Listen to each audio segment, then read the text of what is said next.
Halo teman-teman, balik lagi bersama aku Aga. Yuk kita diskusi terkait dengan pertanyaan-pertanyaan yang biasa muncul di interview atau wawancara kerja, baik oleh HR maupun oleh user. Nah, di sini aku pengen diskusi terkait dengan pertanyaan di atas. Pernah nggak teman-teman menghadapi interview kemudian ditanya, teman-teman, Anda kebiasa baca koran? Apakah Anda update terkait dengan berita terkini? Bisa diceritakan tidak terkait dengan berita terkini yang Anda baca? Misalkan kayak gitu. Atau pertanyaan langsung to the point gitu ya. Apa berita terkini yang Anda baca? Bisa diceritakan, bisa dijelaskan kayak gitu. Nah, bagi teman-teman di sini, yuk kita diskusi bareng. Apabila nanti ada yang ingin ditanyakan atau didiskusikan, bisa tuliskan langsung di kolom komentar atau nanti bisa ngubungin aku lewat DM LinkedIn-ku.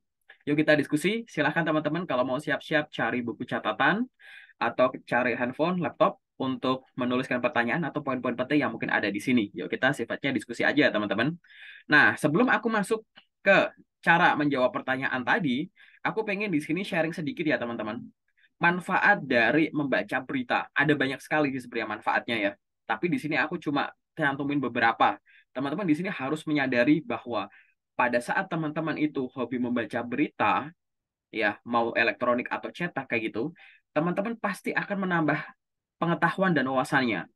Kemudian dari sana teman-teman akan punya pengetahuan baru, kosakata baru, ya, di mana itu akan apa? Membuat sudut pandang teman-teman makin luas. Kadang itu bisa untuk merefresh pikirannya teman-teman karena itu bentuk dari rekreasi otak. Kemudian bisa ada koneksi sosial, tahu update yang sedang terjadi di masyarakat, dan akan memperbaiki keterampilan membaca serta berbicara dengan orang, baik itu di forum formal atau non formal, baik itu ke individu atau ke kelompok, termasuk pada saat teman-teman harus berbicara saat interview, kayak gitu teman-teman. Nah, dari manfaat yang ada ini, tentunya akan lebih baik sebelum kita menghadapi interview dan menghadapi pertanyaan tadi, apa berita terkini yang Anda baca? Bisa dijelaskan ya sebelum menghadapi pertanyaan itu. Teman-teman bisa melakukan persiapan. Apa? Ada 3 poin ini teman-teman. Silahkan di notis ya teman-teman ya. Yang pertama, bagi yang belum sadar atau belum suka baca berita atau koran gitu ya, jadikan membaca berita itu sebagai kebutuhan dan kebiasaan. Oke, jangan sampai teman-teman jadi rajin baca berita hanya saat mendekati proses interview. Mungkin diumumin akan ada interview 2 hari, 3 hari lagi, sekarang mulai rajin baca berita gitu. Itu nanti tidak natural teman-teman. Itu ibaratnya pengalaman, pengetahuan, ya, keterampilan membaca dan menyampaikan sesuatu itu jadi nggak sustain. Nanti dikit lupa, dikit jadi nggak terbiasa lagi kayak gitu. Nah, pada saat kita sudah bisa ya membaca berita sebagai suatu kebutuhan dan kebiasaan, kita harus menyadari bahwa yang dibaca itu kalau bisa informasi terkait dengan banyak sektor. Ada banyak sekali sektor yang teman-teman bisa baca gitu ya. Misalkan ya politik, ekonomi, sosial, budaya, pendidikan, teknologi, kayak gitu teman-teman. Misalkan yang lain-lain juga boleh sih. Misalkan yang hiburan dan lain-lain. Tapi ingat teman-teman, di sini coba ya, poinnya adalah agar teman-teman bisa memiliki sudut pandang dari berbagai sisi. Sehingga teman-teman silahkan terbiasa untuk membaca dari banyak sektor. Kemudian, di sini teman-teman ya, coba pada saat sudah membuat itu sebagai suatu kebiasaan, coba perdalam ya untuk mencari informasi terkait dengan industri yang teman-teman lamar di sana. Bisa sektornya, bisa perusahaannya, bisa posisi yang dilamar. Banyak sekali ya, misalkan berita-berita yang menyampaikan terkait dengan sektor tertentu. Baca soal itu. Kemudian mungkin perusahaan yang sedang interview teman-teman itu dia masuk ke berita gitu. Coba perdalam soal itu. Dia misalkan habis menang award ini, habis ada melakukan ekspansi ini di negara lain, akhirnya diliput media dan lain-lain kayak gitu. Silahkan teman-teman baca soal itu. Kemudian teman-teman juga misalkan pengen lamar kerja sebagai apa nih gitu. Oh, kepengen lamar kerja sebagai seorang sales manager. Mungkin ada berita-berita terkait dengan dunia sales dan marketing semacam kayak gitu. Atau untuk posisi sales manager misalkan kayak gitu. Mana yang lebih penting? Cari berita yang soal sektornya, soal perusahaannya, atau soal role yang teman-teman sedang lamar. Semuanya penting teman-teman. Silahkan digali sendiri-sendiri. Medianya ada banyak, sumbernya ada banyak, sehingga nggak ada salahnya kalau setiap hari secara konsisten kita meluangkan waktu untuk membaca berita. Nah, nantinya pada saat teman-teman memiliki kesempatan untuk wawancara dan akhirnya ditanya soal pertanyaan tadi, biasanya yang nanya itu kebanyakan sih cenderung lebih banyak ke HR ya daripada user untuk menanyakan terkait dengan berita tadi kayak gitu ya. Teman-teman silahkan di sini fokus untuk 3 poin saja dulu, yaitu pilih berita yang relevan, kemudian jelaskan dengan singkat dan jelas gitu. Jadi sampaikan saja ya terkait dengan apa yang relevan ya teman-teman terkait posisi yang dilamar perusahaan atau sektornya kayak gitu. Lalu sampaikan saja apa yang teman-teman baca di sana, menuliskan kayak gimana, boleh sampaikan 1 sampai 3 kalimat kayak gitu. Kemudian teman-teman di sini menunjukkan pemahaman terhadap isu tersebut. Pemahaman di sini bisa disampaikan dengan cara pandangan teman-teman sebagai seorang pembaca. Aku saranin lewat sudut pandang akademisi, orang terpelajar, orang terdidik, orang profesional dengan membaca isu tersebut atau berita tersebut. Kayak gitu teman-teman. Nah, di sini aku menuliskan sedikit bridging aja ya teman-teman pada saat teman-teman ingin menyampaikan sesuatu. Ini aku kasih contoh aja ya. Misalkan teman-teman di sini pengen nge-share terkait dengan lifestyle gitu ya. Teman-teman ditanya, kemudian teman-teman sampaikan aja misalnya kayak ini.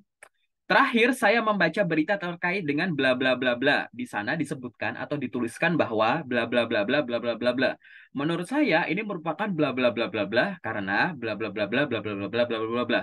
Kayak gitu aja nggak apa-apa teman-teman. Misalkan kita isi yuk titik-titiknya jadi apa kayak gitu. Contoh, terakhir saya membaca berita terkait dengan perkembangan sosial media yang sangat pesat di 2 tahun terakhir. Saya di sana tertarik untuk membaca tentang fitur baru yang akan diluncurkan oleh TikTok pada kegiatan TikTok Shop-nya, di bagian TikTok Shop-nya. Di sana disebutkan bahwa akan ada fitur baru pada saat orang ingin berjualan melalui TikTok Shop, yaitu terkait dengan bla bla bla bla bla. Menurut saya pribadi, ini merupakan terobosan yang luar biasa dikarenakan memang untuk zaman sekarang pola jual beli itu mulai bergeser yang tadinya pada saat COVID lebih banyak menggunakan e-commerce, tapi sekarang lebih banyak menggunakan kombinasi antara penggunaan e-commerce dan entertainment yang biasa kita sebut sebagai shoptainment. Nah, shoptainment ini mulai menjamur. Kenapa? Karena biasanya orang itu ya dia akan ditunggu oleh penjual. Penjual akan menunggu dikunjungi oleh orang yang ingin beli. Tapi sekarang dibalik bahwa penjual ini akan mendatangi potensi-potensi yang ada dengan kegiatan event online-nya. Di sana mulai dari pengenalan produk, kemudian memberikan pengenalan macam-macam, sampai akhirnya orang diminta untuk misalkan beli di momen live tersebut, itu merupakan suatu keintengan daripada nanti belinya nanti-nanti kayak gitu. Jadi bisa menggerakkan orang mulai dari perkenalan sampai dengan beli hanya dengan melakukan shop tenement tadi. Nah, ini menurut saya menarik sekali terkait berita ini. Bahkan saya membayangkan bahwa apabila nanti saya diterima di perusahaan ini dan kita memang bergerak dalam penjualan produk-produk consumer goods semacam tadi, saya membayangkan bahwa nanti mungkin saya sebagai seorang sales manager mungkin akan coba untuk memaksimalkan penggunaan TikTok Shop dengan fitur terbaru tersebut untuk menjual produk kita.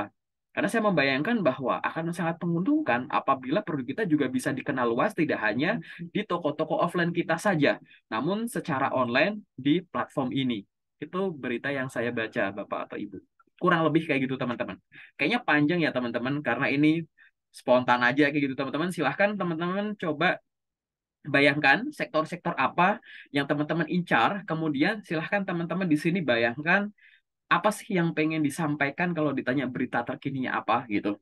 Jadi di sini bisa dilihat ya teman-teman, keuntungannya kalau teman-teman itu rutin membaca koran adalah teman-teman tahu tuh perjalanannya dari kapan, kejadiannya apa, kemudian kapan, ada apa-apa.